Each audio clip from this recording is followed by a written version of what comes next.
Yeah, you're freezing in Florida, big guy, and we're up here in the Northeast, and we just got about 2 feet of snow, and you're over there complaining about 65 and sunny. Yeah, it is 65 and sunny. Tomorrow it's going to be 90. Oh, there you go. God.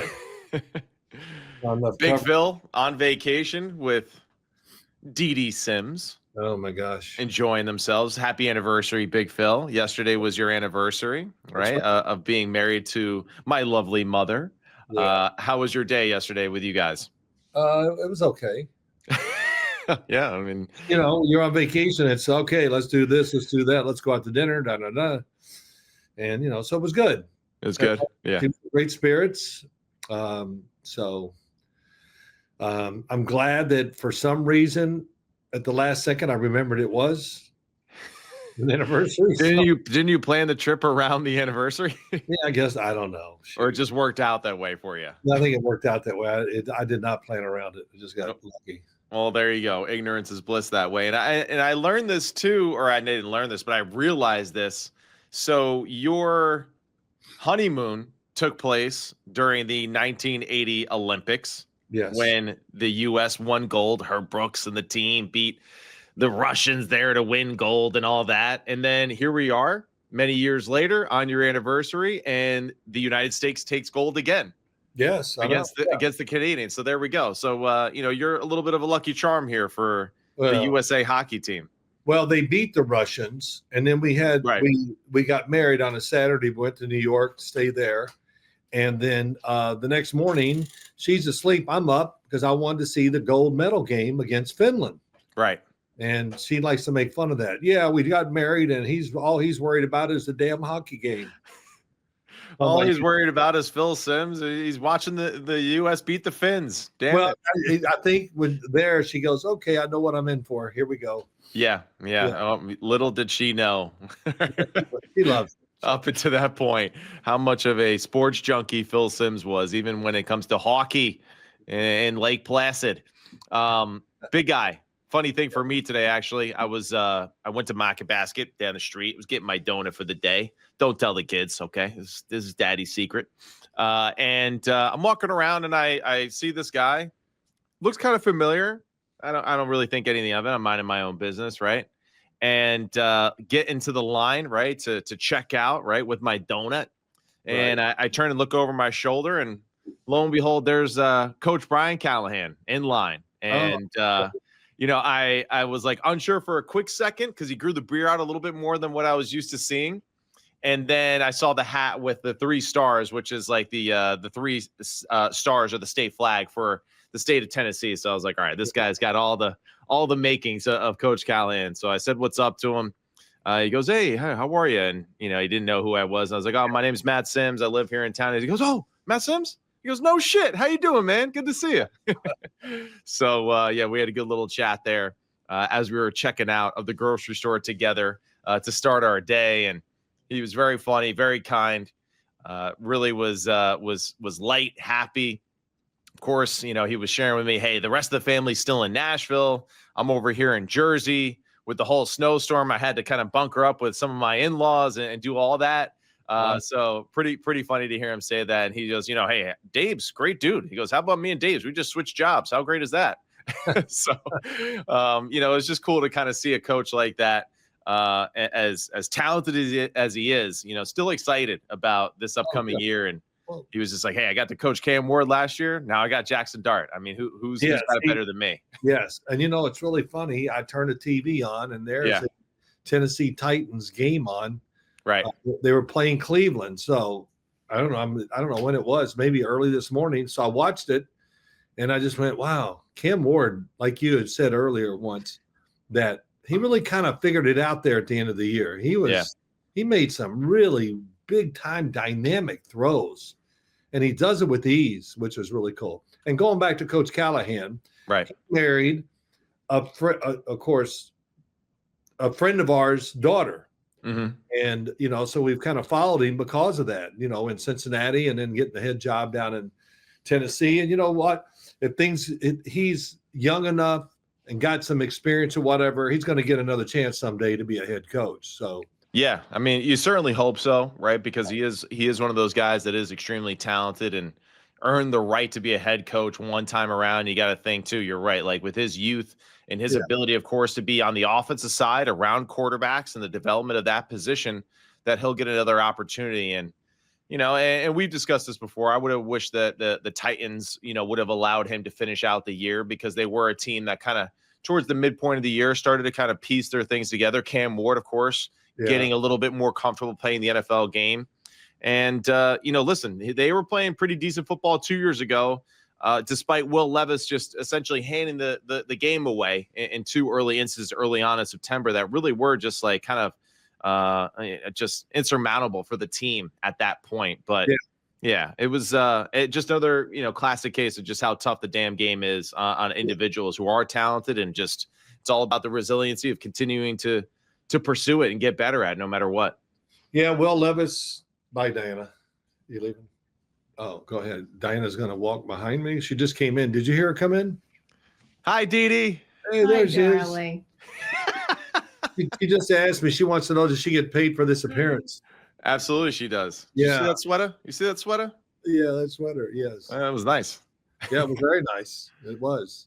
What the hell were we talking? Well, whatever we were talking about. I'm trying to think what it was, but you were mentioning Will Levis, and Will Levis, it just kind of tells that's what it was about the NFL and quarterbacks and all that. That right. The window for you to show who you are is very small. Yep. And you got to get it done. And I've talked to, I'm not going to name a name, but I've talked to a couple quarterbacks in the league this offseason, and I said, do you know that you're going to be judged very quickly? They're young, going in their second year.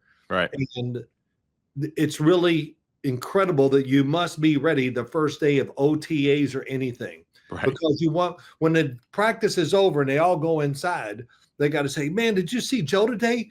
Damn, he looked good. He's really, and now you got him on your side. Right. And it can kind of roll.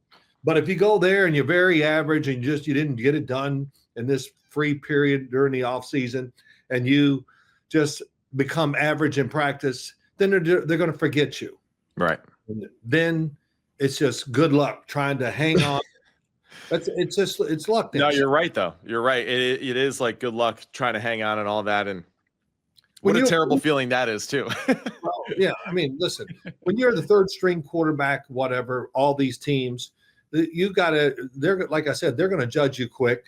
And they've already judged you, honestly. Now it's really just up to you with your few reps that you have to impress or kind of reshape a little bit of their thought process or narrative that they put on you already. Yeah. I think, and being the third quarterback in the NFL now, it's, it's most teams need them, the injury rate, all that stuff. So the third string quarterback, they got to see you that, okay, if he has to be the backup, I think we're okay. Yeah. And, like I said, it's just, how long do you have to prove it? And the answer is not long. Not long. Yeah. Not long at all. And Big Guy, let's get into a little bit of this conversation here with free agency coming up. And, of course, the quarterback position always being kind of on the top of the list of discussions and all that. I mean, not maybe the sexiest roster of free agent quarterbacks, but a few interesting names here that I want to mention to you that I find interesting. And what's also another aspect that we typically don't see, the ages of some of the quarterbacks that I'm going to mention here. So one quarterback here in free agents going in his 12th season, age 32.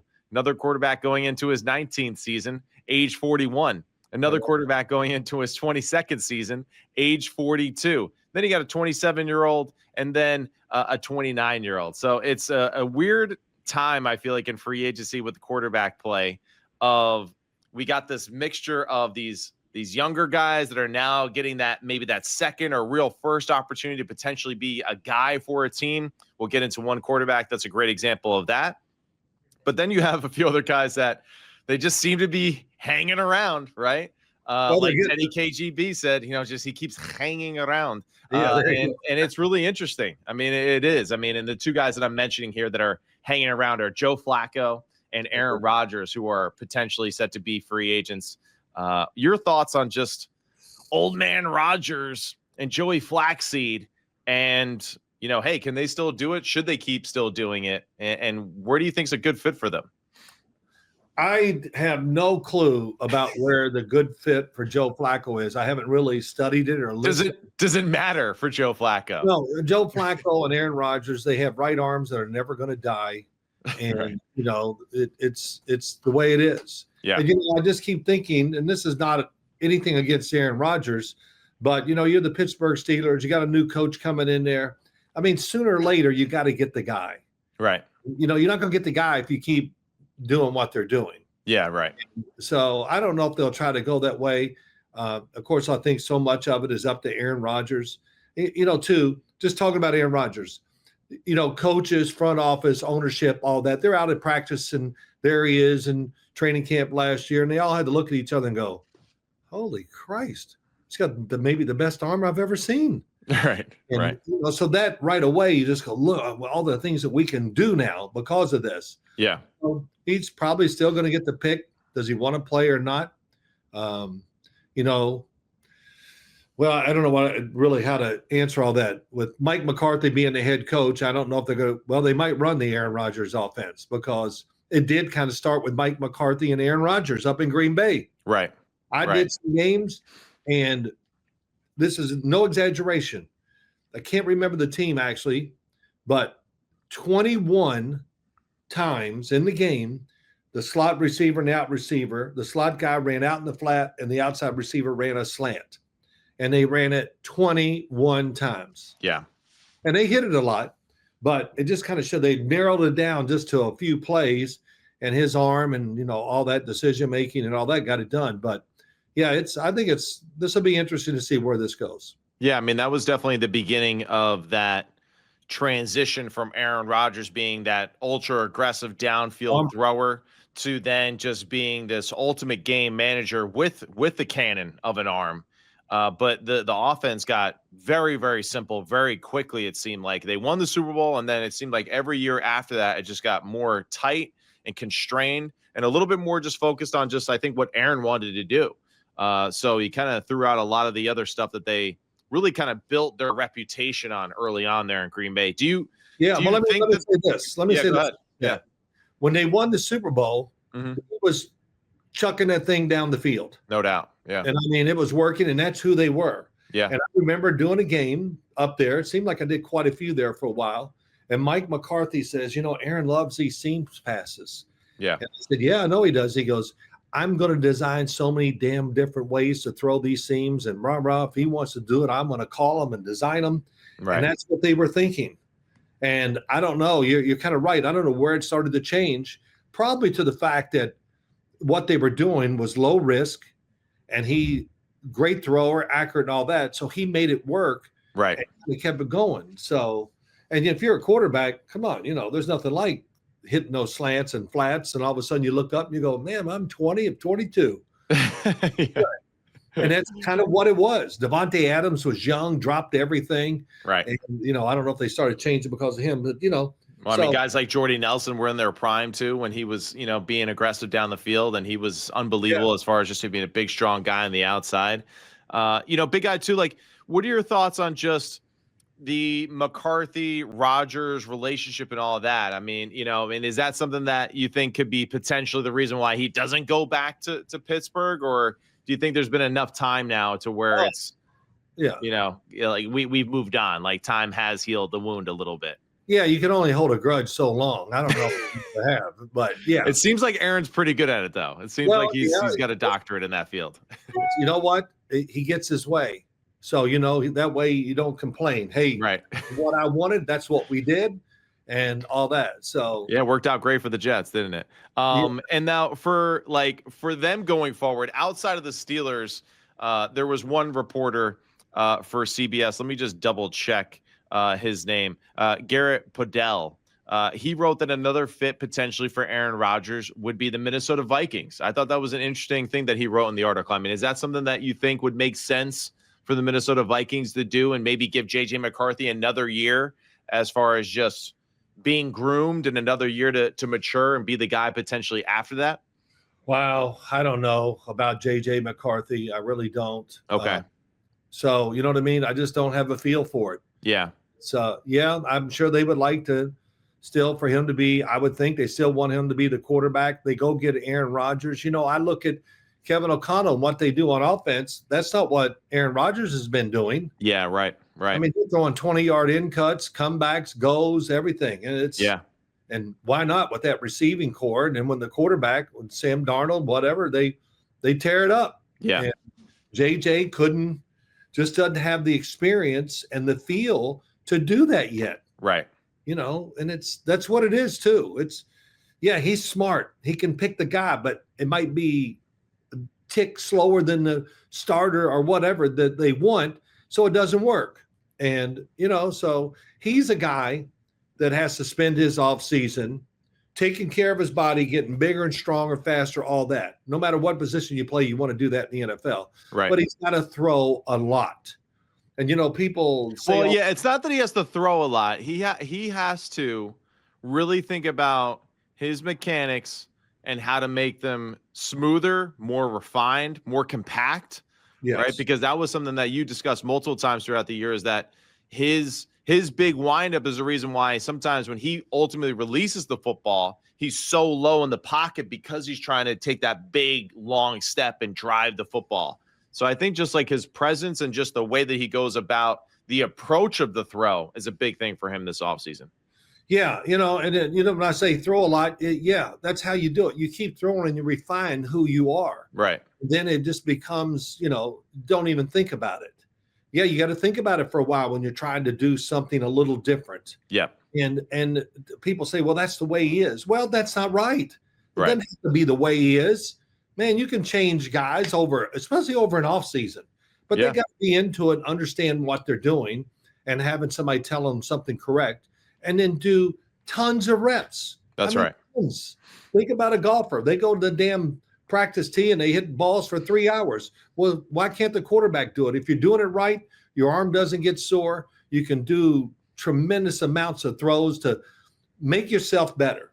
Yeah. And, no that doubt. explains him. But Matt, I'm not sure about how they feel about JJ McCarthy. Do they really think he's going to be the guy and all that? I'm anxious to see how the offseason goes and what they do and see what really they believe in or want to try to do. I don't have a great feel for it. Yeah, the other few names too, and yeah, just curious too, and Aaron going to Minnesota as like a potential landing spot and all that. I mean, I'd be curious, but you're right. Like, it's not going to be the Kevin O'Connell offense; it's going to be the Aaron Rodgers offense within that world. And does that make sense for them as well? Marcus Mariota is another guy that I think is going to be a highly sought after free agent. I was very impressed every single time I feel like I saw him hit the field with the Washington Commanders, and felt very confident that he was capable of playing very high at a very high level and winning football Absolutely. games for them. And that's another guy that as he's played more, he's still a good athlete. He can still use his legs. He throws well on the run. He's also been a guy that has shown to improve his throwing skill set as he's become a pro. No doubt. Yeah. I mean, 2 years ago, he was tremendous down there. Agree. This past year, they were so bad, it wasn't quite the same when you look at the numbers. Right. But if you really studied it, you go, he's not a good backup in the NFL. He's a really good one. Yeah. And the good thing about that is he is not looking to undermine the starter. Right. He's going to help him. I mean, that's just who he is. He's one of those guys that he's okay with where he is and a great supporter of the starting quarterback. And yeah, if I had a team and if I was a coach, I'd love for him to be my backup big time. Yeah, absolutely. And then two other guys too that I think are pretty interesting outside of the three that we just mentioned that are a little bit of the older quarterbacks, right, are now the young guys, right? Malik Willis at age 27 and then Daniel Jones at age 29. Those are the two guys that are the younger QBs that are in interesting situations, right? For Daniel Jones, okay, like, hey, the Colts keep him. He's coming off an injury. What does that look like, though, for him? How much of a runway does he have to kind of solidify himself as that guy going forward? What is the amount of risk that the Colts are willing to take to kind of keeping him in-house and all that? And then Malik Willis, right, who's done a good job, right, from Tennessee to Green Bay, playing well when he's had opportunities. You've seen his athleticism. He's gotten better. Another example of a guy who has gotten better as a thrower the more that he has been in the league each and every year. And he's someone that seems to be kind of tied to right now, not I mean, not tied to, but just like the Halfley, John Eric Sullivan combination, right? Of the two guys from Green Bay who are now in Miami. That seems to be kind of like what everyone is anticipating to being a potential landing spot for Malik Willis, and someone that you seem to be very high on, right, big guy? Oh my God. Yeah. I don't like him. I don't like him. And people go, "Oh, you don't like him?" No, I love him. Right. I mean, I don't know where, I hear people, well, this and that. I'm not sure. Oh, I mean, come on. What are you not sure of? Right. Well, he only did it a few games. Well, okay, no kidding. He did it a few games. He's the backup. Yeah. Jordan Love played his ass off. And I'm going to tell you what, there's always a fire there. Jordan Love knew this guy behind him was really good. That's right. Don't ever think he missed that out. So Jordan Love was very good. But Malik Willis, I saw it, and I've said this story many times. I saw it in preseason down in Tennessee, and then they traded him to Green Bay. And then when he got his chance, he was spectacular. Right. Not good. He was spectacular. His mobility, that's what kind of set him back. He at college, he dropped back. He'll just run for 20, 15. Yes. It was so easy for him. So he had to learn to be a pro NFL quarterback. And, the throwing is so good. And what he did in Green Bay, all of a sudden, we got to stop the pass. And then he's trotting down the field, going for 20 yards, running the ball. Yeah. And he's a big, strong dude too. It's not like he's a speed burner. I mean, he's strong in the pocket. And that's really, I think, one of the more advantageous things about his game that maybe some people will kind of miss out on when you're evaluating him. The presence in the pocket, his size and strength in the pocket, like this is what makes Baker Mayfield a great playmaker. This is what potentially can allow Malik Willis to be a great playmaker, because he can break some of those arm tackles and stay within the pocket, although it's past that 3-second mark, right, where typically it's a sack, because he does have that strength to throw within a collapsed area. Well, he only runs when he has to. Right. In other words, he hangs in there. He's looking at, and what I like about what he did and what they did in Green Bay, the LaFleur and them, they did a great job of designing what he is too. Right. You were down the field, man. I mean, it was, you're on defense and you're the coach. You go, oh, here, this bomber's coming in here now, and not only that, he's mobile. We're trying to stop these passes deep down the field, and he runs on us. Right. So I think what you said, I'll be surprised. He's going to Miami. Yeah. Okay. And of course, it's going to be a lot about money and all that. And Miami, they got to do what they got to do to get a franchise quarterback. I think Malik Willis is a franchise quarterback, and that can settle that down. Is that team going to be great this year? Man, if they are, that'll be the biggest shock in the world. Right. They got to start, and they got a chance to start with a quarterback that's already had enough reps and experience to really do it. Yeah, so, to not be overwhelmed by the whole thing, which is good. Yeah. Instead of thinking, well, we draft this guy, we can do this and that. No, take something we already seen and we know we like what we see. It's really good, and let's go that way. Yeah. Yeah, I'm kind of surprised too that no one's even mentioned him within the Minnesota conversation as well. I mean, I think that great fit for Minnesota. That would be interesting. I would love to see what Kevin O'Connell can kind of dial up with a quarterback like him and his skill set, and even incorporating some design runs and using his athleticism, especially in that low red zone area. So I think that would be really interesting. Wow, that's a good point. Even LaFleur, right, with the Cardinals, that was another team that was kind of mentioned around Malik Willis. Like, the biggest question I think with Miami and right with the Arizona Cardinals is both just the two quarterbacks that they have on the roster already that are making a ton of money. Is just what ultimately happens with them, whether they get released or traded or whatnot. I mean, the traded thing seems pretty unlikely considering just how much of a cap hit it's going to be, and whether or not a team or how they can barter, who kind of divides that whole thing. But both teams going to be moving on, it seems like, from their quarterbacks, or at least doing something right to put a plan in place for the future. But it does seem like the Miami Dolphins are definitely moving on from Tua.